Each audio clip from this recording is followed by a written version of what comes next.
Hi,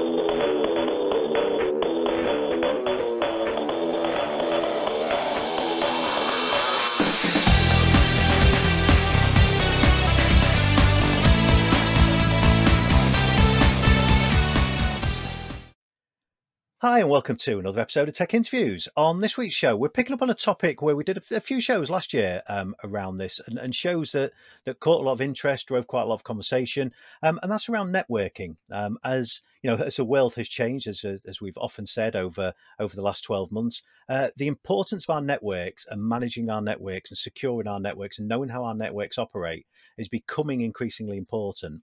And so it's something that I wanted to kind of pick up on this week. And this week's guest, actually, I became made aware of via a fascinating kind of network insights report that his company produce on an annual basis. So we're going to put a link to the show notes in that, so you can go and grab yourself a copy of it, because it's a fascinating insight into the way that many of us think about networking, and maybe even some of the misconceptions that we have around the way that our enterprise networks run. So anyway, to help discuss that topic, I'm joined by this week's guest, Steve Petryschuk. Steve, how are you doing? Nice to have you on the show. Great, yeah. Thanks for having me. Definitely happy to be here, Paul. Yeah, well, it's always nice to see a guest. And I think you guys have put together a really interesting report, and generate some really interesting enterprise insights into the world of networking. And we'll kind of delve into that shortly. But before we do that, as we always ask, why don't you give yourself a little bit of an introduction? So who you are, a little bit about your background as well, Steve. For sure, yeah. So my name is Steve Petryschuk. I am a technology advocate here at Auvik. I've been working with our partners and clients for about 5 years, helping them solve network management challenges. Prior to that, I was a little bit more in the network security space, so I've been in and out of this environment, seeing a lot of different networks, different challenges, and really, helping those customers solve those problems. So that's a great background to a kind of what we're going to talk about today. So, well, before we jump into the network report, why don't you set a little bit of context around what this network report looks to discover, and the kind of questions that you go out and ask, and the kind of people you talk to, and maybe even what the driver is behind producing it. For sure. So we first did this network field report back in 2015, and then we basically went out to the field to ask IT administrators about their challenges at work, sort of what their typical work weeks looked like, the types of things that they enjoyed doing, didn't enjoy doing. And we decided to revisit that topic again this year to see how much has changed, where things have improved, where things maybe have fallen behind.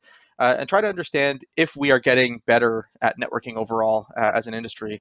I mean, on an individual basis, we can all probably reflect and say, I know a little bit more than I did a few years ago. But with the world sort of constantly changing around us, we thought it'd be interesting to go in and see, is our confidence in the network improving? Is our ability to deliver a positive end user experience using the network improving?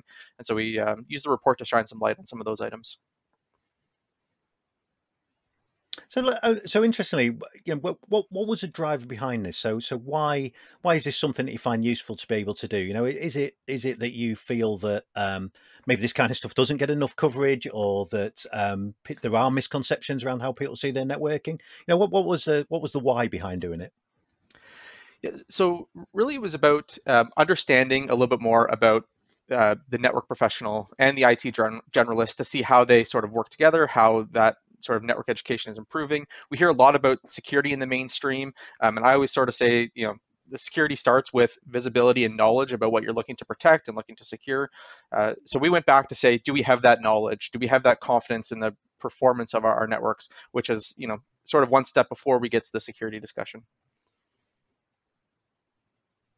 Yeah, I think that's a huge point, and it's something we'll touch on as we talk about the report. I think is that idea of visibility and knowledge, and I think we're increasingly seeing that, and I don't know about you whether you've seen this over kind of the last 12 months as the COVID era continues, is that I think that it's getting increasingly important as our networks and our infrastructures and our workforce become ever more distributed, that the idea of insight and information into the way that our entire IT infrastructure operates is hugely crucial. I mean, is that something you're seeing reflected as well?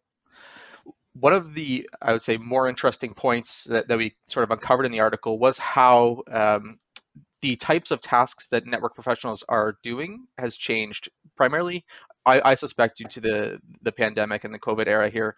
Maybe we'll dive into that in a little bit, but it's interesting to see the activities that we were doing 3 to 4 years ago are probably not the same things that we've been doing through 2020 to enable our end users. Our world has changed, and as has the role of the network professional. Well, before we jump into the report, actually, so it's one thing I thought maybe I'd ask was the idea around. I mean, what's your view of how the network has changed in terms of the way an enterprise looks to use its networks, its importance to the way that we operate? What are some of the major shifts that you've seen? Yeah, so I've always likened the network to a utility, right? We have our electrical running to the house, our gas lines running to the house, whatever those are. The network has just, over time become this utility that people just expect to work, right? It's always there, it's always on, it's always providing services, and I think that's really come to the forefront this year. And now we have this underlying utility that is a network that has a whole bunch of applications built on top of it. And what we as IT professionals need to do is start to look at the network as that conduit for user experience, right? It doesn't matter where the user is, what application they're using or connecting to. It could be a SaaS application or a on-prem application, but the network is that glue that ultimately holds all those systems together. And for the for the network professional, our job is to just make sure that this utility is in a good state to support that end user experience. So we always want to make sure that we are monitoring the uptime, the availability, the performance, because our customers, our end users, are relying on this network utility, and we'll continue to see that more and more. Some parts of that we own, right? We own the networks within our control. We don't necessarily own the home office networks, but we're also diving into troubleshooting and helping our end users manage those home networks as well, as we've sort of been forced into this remote work world. But it sort of all centers around this idea of the network being this utility that's always up, always available, and providing that service. And our job is to basically make sure that always stays that way. You raise an interesting point there, actually, about the things like the home network and how we're supporting users in that space. I mean, have you seen, I think particularly over the last 12 months, but have you seen that the very idea of what an enterprise network is has changed as well? Oh, for sure. I mean, we've long said, especially in the security space, that there is no perimeter to the network anymore, right? Like there is no hard perimeter. There's no, moat around your network. We have a lot of connections coming in, a lot of people coming in from different areas, and this has only been accelerated this year. Uh, you know, I think we have yet to see what the new normal is and what the sort of the end state of things will be, but definitely some of the changes that we've experienced are not going back to the old traditional way of doing things.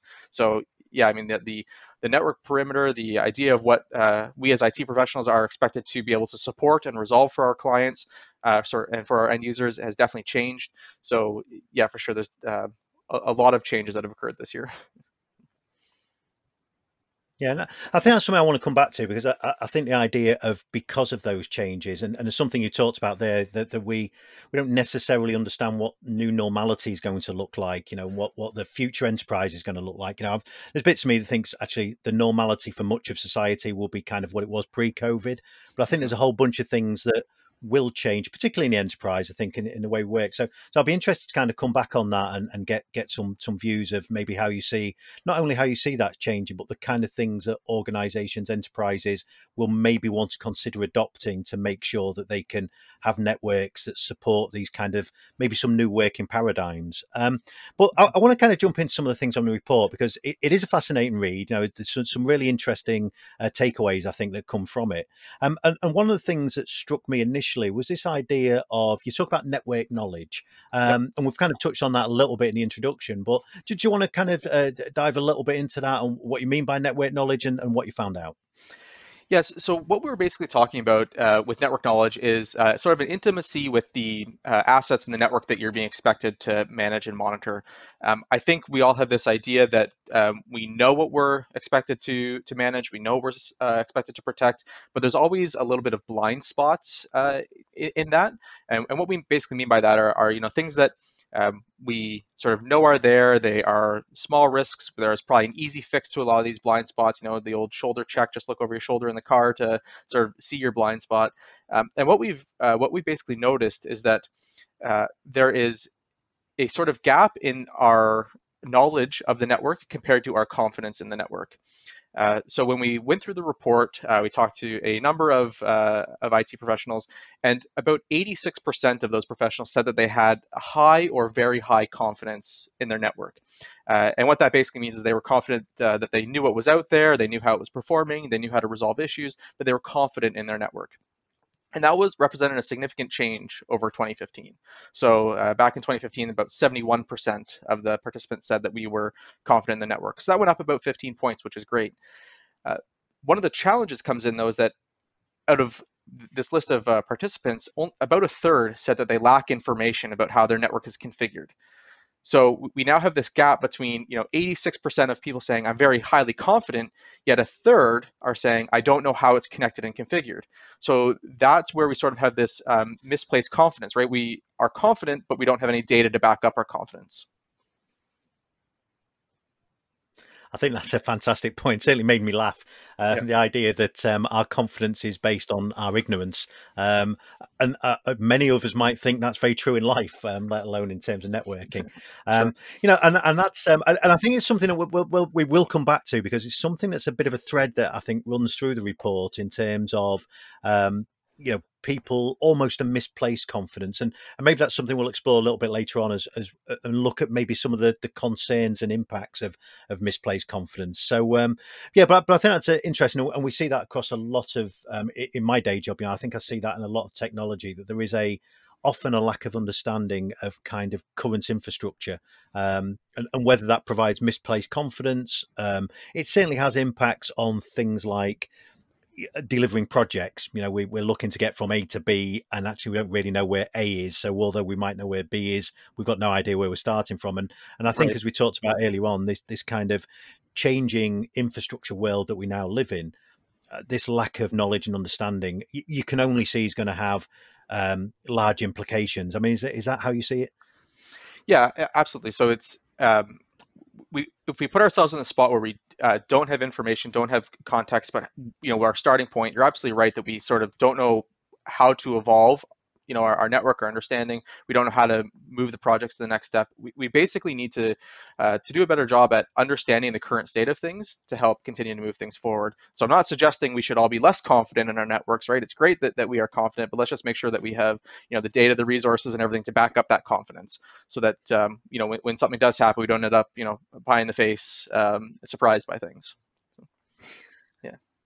Yeah, I think do you know what? If people just watch this portion of the show, just listen to this portion of the show, that first piece around making sure your confidence, like you said, not that you shouldn't be confident in your network. If your network's performed excellently for the last 5 years, there's no reason to suddenly lack confidence in it. But that ability to back that confidence up with some data that says this is the reason you should be confident. I think I think it's a wonderful tip. And as I said, if people stopped listening and watching now and just took that bit away from it, this whole episode is probably worthwhile just for that. For sure. Yeah. So let's nip in something else, because I think these probably feed each other. Because one of the other things that jumped out for me was the issues around network configuration, and particularly change, and change management. And I think this is something that we see, certainly I see a lot across the enterprises I work with, that often change management can be a real burden, but without change management, that can be a whole different burden as well, and so what were the kind of things that you discovered with that as you kind of talked around network change? Yeah, so I think one of the first things that we discovered is that networks are changing more frequently than in the past. And this doesn't mean, big forklift overhauls, but requests like access requests, security rules changing, different topology changes. Networks are changing on a increasing frequency. In fact, about 1/3 of networks are changing on a daily or weekly basis. Right, so that's fairly regular changes, which again is a good thing. There's probably a reason for this change, and we're not suggesting that we want to change how frequently we're making changes.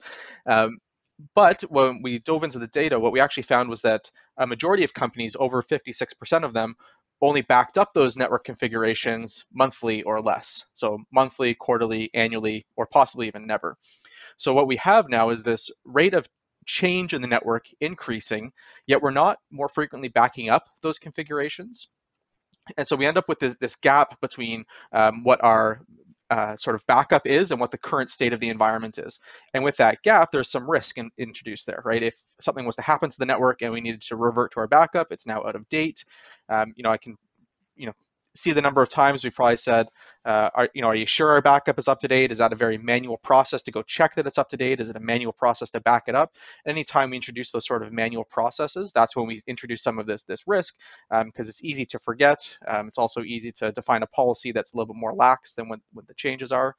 So this gap between how often we're making changes and how often we're backing up network device configs was one of those big things we identified.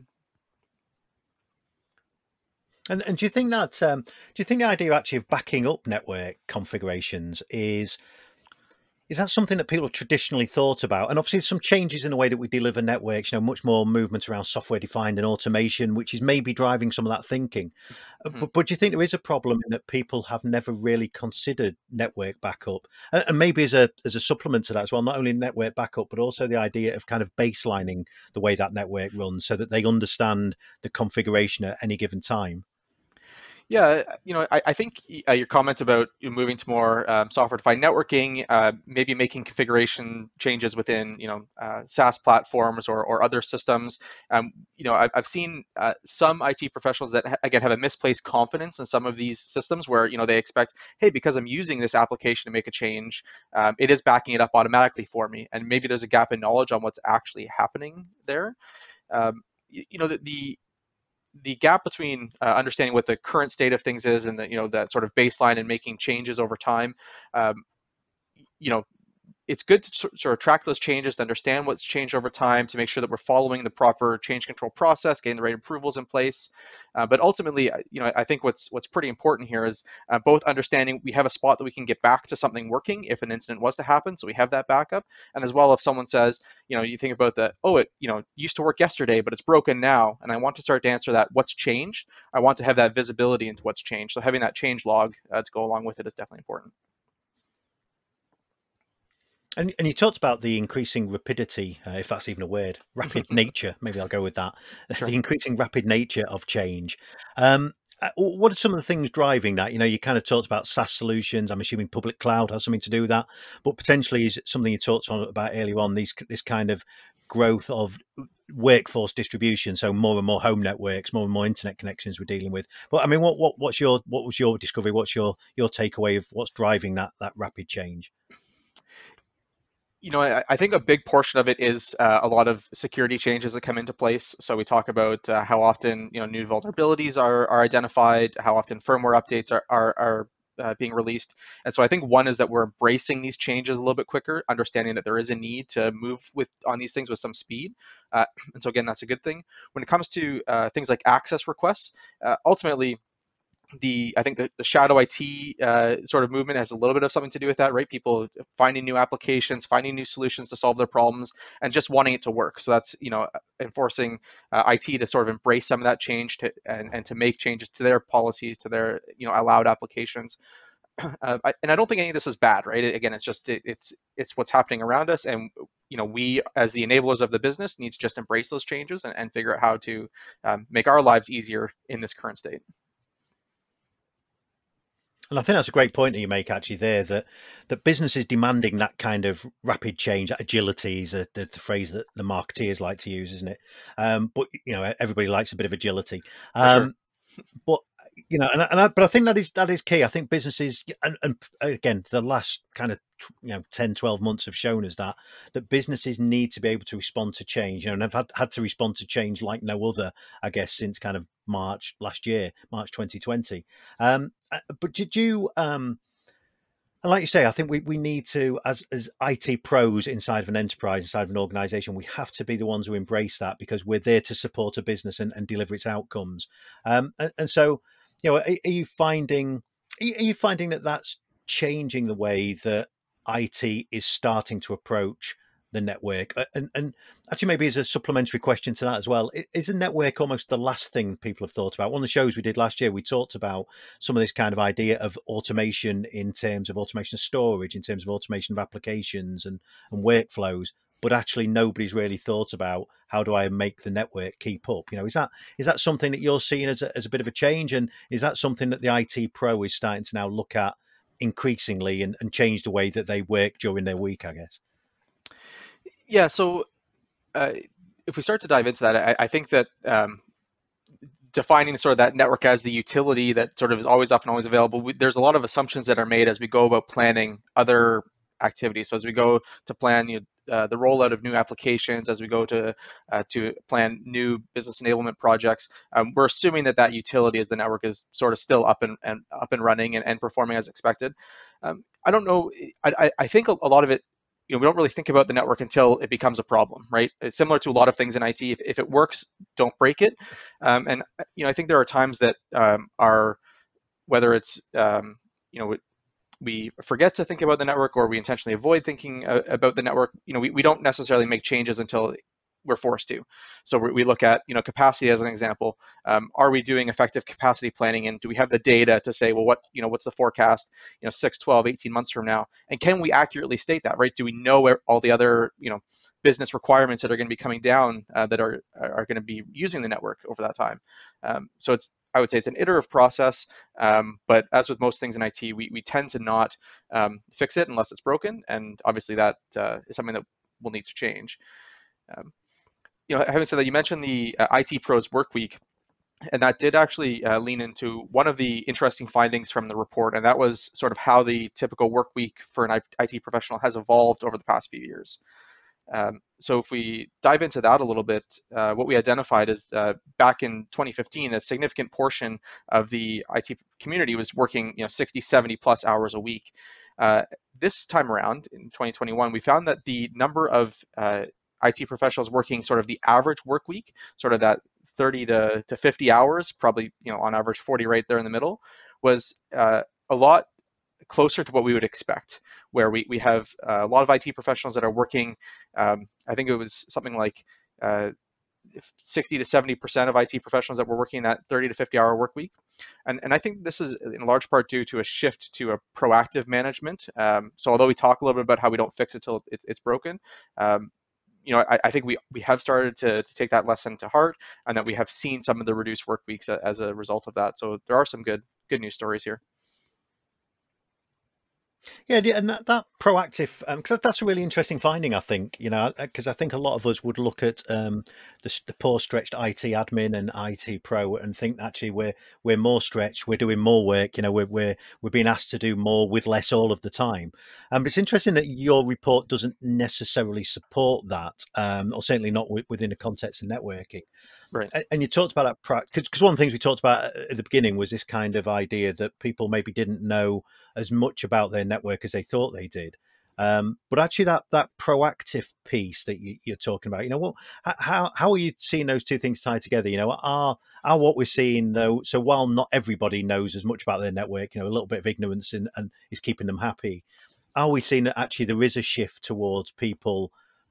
Because of all the things that we've talked about, but is there really a shift towards people actually wanting to understand more and then wanting, as you said, to be more proactive in the way that they deal with some of these IT problems? Yeah, I think if we sort of sit back and think about it for a second, most of the time when we get ourselves into a reactive firefighting situation, we sort of start to think, how did I get here? Why am I here? How can I prevent myself from getting in this spot in the future? What can I do next time to sort of help myself be more proactive, to avoid this negative end user experience? Because ultimately it's impacting my personal life, my quality of life by being interrupted at the end of the day or on the weekend. And so I think that there has been a bit of a sort of by the IT community embracing this idea that I don't want to be the guy working 70 hours a week. I want to have a normal life as well. And so what are the things that I can do to help support that? And it's, making sure that I have visibility to identify problems before they happen, as well as visibility into sort of what's going on when an issue is reported, so that when something does happen, I can react and resolve that quicker. So that, it used to be, a 4-hour call in the evening. I now have the information. I can resolve it in, 10 minutes or 30 minutes. I'm not spending the same amount of time in those reactive situations. So allowing us to be a little bit more proactive to prevent issues from happening, but also when we do have to be reactive, having more information in front of us allows us to solve those quicker. And ultimately, I think that's net benefit for us as IT pros. Yeah, and I think interesting you close out with the phrase net benefit, because while you was talking, that's what I was thinking. It's kind of it's a double-edged benefit, isn't it? That one is actually, as a human being, it's maybe taking some of the pressure off us and giving us a little bit of our lives back. Um, Right. but from the flip side of that, that's not just about the individual. Actually, from a business, from an enterprise point of view, that enterprise is having a more available network, having better IT services delivered, because people actually have stepped back, looked at their own situation maybe and said, how do I make my own situation better? Well, actually, the way I do that is I make the enterprise situation better. So I think that's an Sure. interesting benefit. I wanted to pick up, before we kind of ran out of time here, I wanted to pick up on something else that was in the report, because this is a subject close to my heart. A lot of the work I do is around data and information security. So when we talk about networks, one of the areas I'm interested in is network vulnerability. And that was something you picked up on the report. What were some of the findings you had there? Yeah, so for some of the vulnerabilities sort of came up in that lack of documentation, lack of knowledge about the network. A little bit of it came up in that frequency of change, so how often the network was changing versus how often the configuration backups were being made. So all those things introduced risk. Uh, I would say that the biggest thing that sort of surfaces through this report is that lack of knowledge of the network. And so if I start to think about addressing security vulnerabilities, you can't protect what you can't see, and if you don't know what's out there, what you're supposed to be protecting, if you're not confident in the network devices you have and what firmware versions they're running and those type of things, you're going to have a real challenge staying ahead of the curve and making sure that as new vulnerabilities are identified, that you're able to accurately say whether it impacts you or not, right? Ultimately, there will be issues that impact everyone, but I need to have the visibility to understand how quickly I should react and when I need to react. And so I think that gap in knowledge about the network itself is probably the biggest vulnerability that we uncovered here. Yeah, and again, feeds in. We said at the beginning that we'd probably talk about this kind of lack of information, lack of insight on more than one occasion.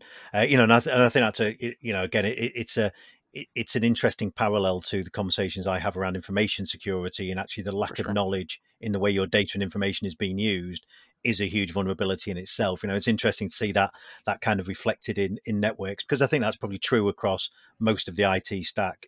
Like you said, you can't protect, you can't manage, you can't control what you don't know about. Right. And so maybe to kind of to tie a couple of things together here, because I wanted to explore this idea of um, lack of insight, misplaced confidence. Actually, I wanted to explore this idea of misplaced confidence a little more, but maybe to kind of tie that into something else that as a useful takeaway for those watching or listening to the show. If you're watching this and or listening to the show and wondering, well, okay, so there's some interesting points in there. Perhaps I've already read the network report. The what are some of the things that they should be considering as IT pros in an enterprise to start to improve kind of their, the posture around their network, its availability, its security, its manageability? Right. So what we touched on sort of focused around a few themes. And that was sort of lack of visibility, sort of the changing work week of the IT professional. We talked a little bit about automation, right? Automating things where we can. And I think these things all start to come together where every time that we identify that there is a gap, say in network knowledge and that sort of network confidence, or there is a gap between how often we're making configuration changes and how often they're being backed up, we should sort of reflect on into the organization and say, well, how big is this risk? What is sort of the priority around solving this? And then put together a plan to start to resolve that as it fits into your current risk management framework. So I look at it and say, hey, if we have capacity on our team to increase the frequency of backups or to, do more frequent manual inventories of the network, great. I would argue most of us probably don't have the time to do that, nor do we want to be doing that, right? That isn't necessarily a fun task to go out there and manually trace cables or anything. So we should look to how do we automate some of these things, and that's I think the key theme here is these. A lot of these blind spots can be addressed by automating repetitive network tasks. So things like configuration management, things like network asset discovery, topology mapping, a lot of those things can be automated, and you should look into your internal tool set to see if those kind of things can be done, so you can start to close those gaps with very little effort. Or if not, you can go to the community to understand what other tool sets can help solve that problem.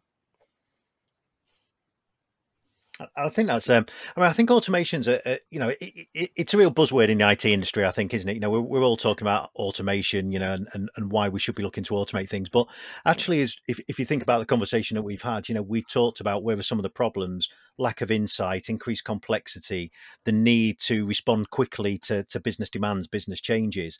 Mm-hmm. And a lot of those things inherently introduce risk, because sometimes we may be rushing, sometimes we may be trying to hit a deadline, sometimes maybe it's job number 10 on a list of 50 and we're just kind of not paying that much attention to it.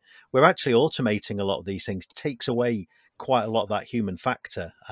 So I think that's it's an interesting finding. I mean, is that kind of an accurate reflection? Is that the way you see it? Yeah, I think so. And we talk about the automation being spoke about a lot.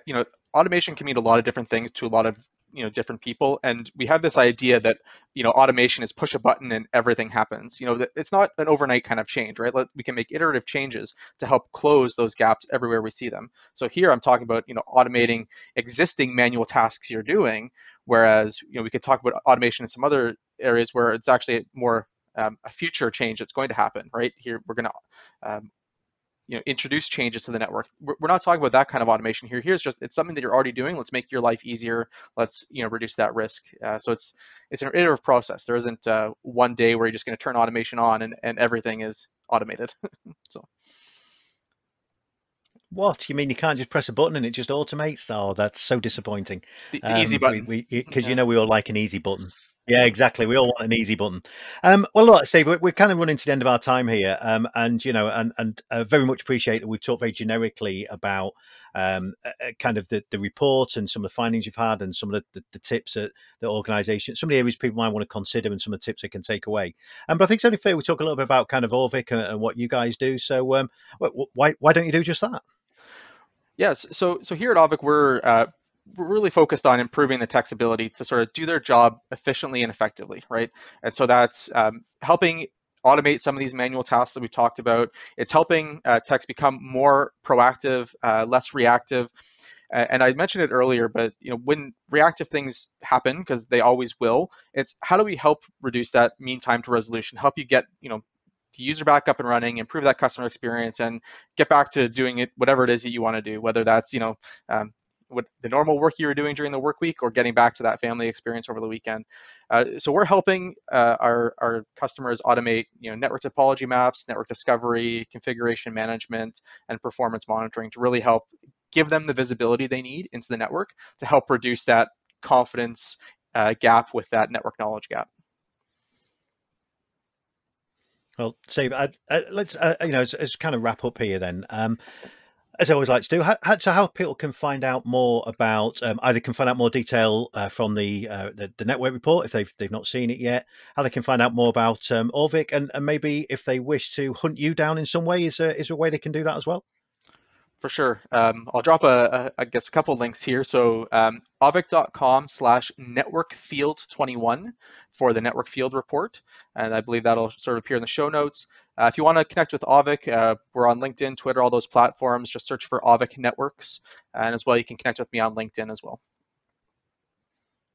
Well, Steve, that's great, and I think it's a really interesting report, and I definitely encourage the tech interviews watching public or listening public to go and check that report out, because I think regardless actually of whether you work in the networking elements of your enterprise, I think it's some interesting insight to not just networking but actually some of the issues we see more broadly across technology. So it's a fascinating report, and Steve, I really appreciate time for coming on the show and sharing some of your thoughts on that. So Steve, thanks for being a guest on Tech Interviews, and hopefully have you back on at some point in the future. Thanks for being on the show. Thanks so much for having me. This was fun. I hope you enjoyed that. For show notes, pop over to techstringy.com. We'll also find all of our previous Tech Interviews episodes. And if you've got an idea for a show or would like to appear as a guest, then why not email me at podcast@techstringy.com. To catch the next episode of Tech Interviews, then why not subscribe? You can subscribe here on YouTube. And of course, you can subscribe in all good homes of podcasts, including Apple Podcasts, SoundCloud, Stitcher, and Spotify. So until next time, thanks for watching.